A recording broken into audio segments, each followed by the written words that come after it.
guys, welcome again to another BTC daily update. I hope you are doing great today. In today's BTC daily update, as usual, we will be analyzing the daily time frame, the 4-hour time frame, and the 1-hour time frame of BTC.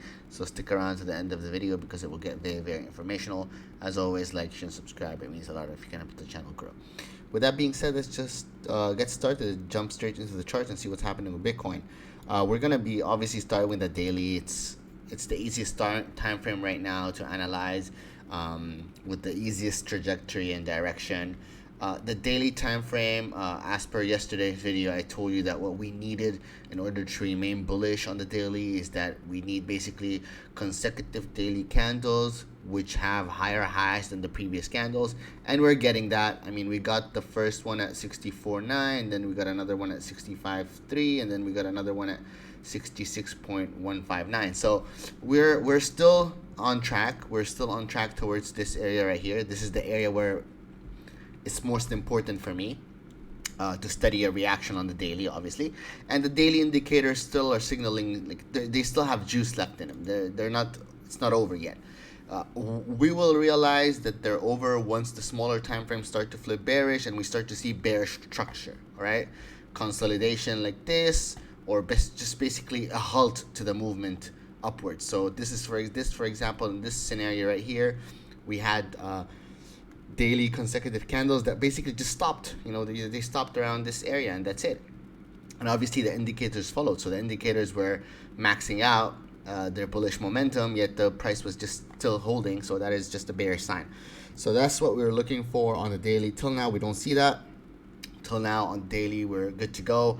We are above the daily EMAs. I added an EMA here on the daily, which is the 50, the blue one right here. So what I would like to see is obviously all of these cross bullish in nature, and then hopefully that will give us more momentum to the upside.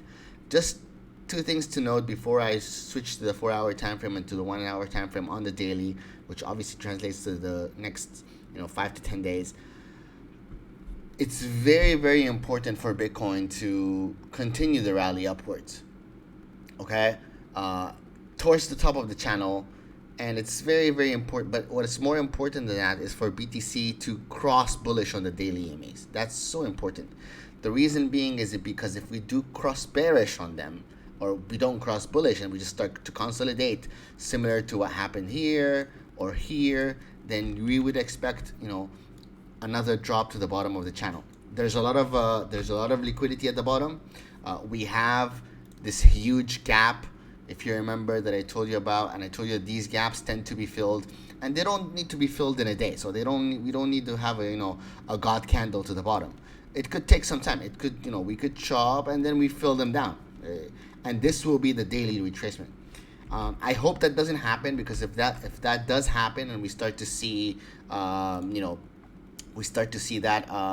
move, it just basically means that we're just still chip chopping in this channel. It's basically we're gonna stay in it till we decide to break out either from the top or from the bottom. Okay, it's two scenarios, either up breakout or down breakout. We did get a lot of liquidity from that drop towards 54K. Buyers stepped in, which is a great sign. I mean, we dropped 10K a couple of days ago or weeks ago, and now we're up 10K again. So it shows that the market is interested in buying Bitcoin at 54K, which is not bad at all. The sentiment is good. The only problem I see, obviously, is that that extra money, that extra injection that we want for a rally to upside is still not there. I personally believe, and I stated this on Twitter and on X, I said that most likely if Trump wins the election, most likely that will be the catalyst for Bitcoin to basically break the previous all-time high and go to a new all-time high, because Trump is pro crypto, pro Bitcoin. But yeah, and I think elections are in September, so that's when I think the huge rallies will happen. I could be wrong. We could just break out here in the next couple of days, but we will see it. We will see it definitely. Personally, as I said, I think we will keep chip chopping here till we get a nice breakout on the daily time frame. 4-hour time frame. In yesterday's BTC daily update, I told you guys that the 4-hour time frame still had some juice left, and most likely we will probably have a retracement between the 66.2K region to 67.2K region, and we did that. We reached 66 169 if I'm not mistaken, or 150, and we had a small retracement from there towards 64,500, so around $1,000+ on a retracement. Now the 4-hour time frame is still looking down. I don't see it. I don't see there's a upside for now, but there's a couple of scenarios obviously for the downside, how it's going to happen. So I'm going to just explain them to you and what I see. First, the most important is the liquidity area that we need to go to, right? So the liquidity area, we have a lot of liquidity here around this area, which is basically 62.5. If we do get that drop towards 62.5, just keep in mind that this low might be swept. Unfortunately, I don't see this for a drop. I see maybe till this area, basically around 63,500. I think that's the 4-hour retracement. So next 24 to 48 hours, I think that's where we head. And that's where we should head for a bullish scenario. The reason that I'm saying that this is the liquidity area was a couple of things. If you zoom into the charts, you would see that there are two lower lows here, or two lows that are equal lows basically, which is around 64.0885. So I think these lows will be swept. So even though we have major liquidity here, I think the retracement should go towards this area, all right? And then hopefully these EMAs catch up, and then we bounce on the EMAs and we continue our bullish trajectory to the upside. Now the drop can happen in a couple of ways, and the couple of ways depend on the 1-hour time frame. So the 4-hour time frame is telling us that the next 24 to 48 hours are going to be down, but obviously we need to catch the point of where the down is going to happen from, basically. And in order to do that, we need to check the 1-hour time frame. So 4-hour time frame, I think there will be a retracement. I'm eyeing this level for the retracement around 63,500 to $63,800 region, and hopefully we get another push up. Now we go to the 1-hour time frame. 1-hour time frame is signaling upside, but the problem with the 1-hour time frame for me right now is that the upside that is signaling could be at two things, or let's say three things. Either we're gonna get a new high, or a new high 66.6, 66.7, and then we get our retracement towards this area. Another scenario is we don't get this new high, we get a lower high basically, and we get or not even a lower high, we just drop from here.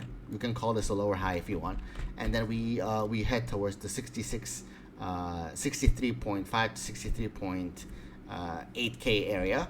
And the third scenario is obviously a double top. So there's three scenarios. One, which is basically sweeping the high here and then going towards 63.8 or 63.5, which is, I think that would be the best case scenario for traders out there. Another one is a double top formation, and another one is just from where we are and we drop here. How will you know? Basically lower time frames, lower than this. So you have to go to the 15 and to the 5-minute time frame and start to check for bearish structure. And once you confirm that bearish structure in the 5, whether it's a double top, whether it's consolidation, whether it's a triple top, that structure will signal a drop to the downside. All right. We've had a lot of these bearish structures before. They didn't drop as much as they should. But that's because the higher time frames weren't bearish yet. So for example, here we had a double top formation and we did have a nice drop on the 1 hour towards 63.64K. But the problem is that this drop didn't go lower because basically the 4-hour time frame was still had juice left in it. Right now, the 4-hour time frame is, I think it's just running out of juice. I think it should have a nice retracement, and I think the retracement should happen towards this area. It would be the most logical scenario for BTC. That also puts, a nice daily candle close, because you have to understand, if we do drop towards the bottom or lower than that in the next 24 to 48 hours, that just means that we will have a daily candle close that is all the way down here, and it's very rare for these types of things to happen on the daily. They do, but not as you think. So for example, it happened here, as you can see here, one daily candle and then another daily candle, which basically wicked at the same area. They do happen, but it's just very rare. All right. But if they do happen, just so you know, these are the liquidity areas that we're looking for.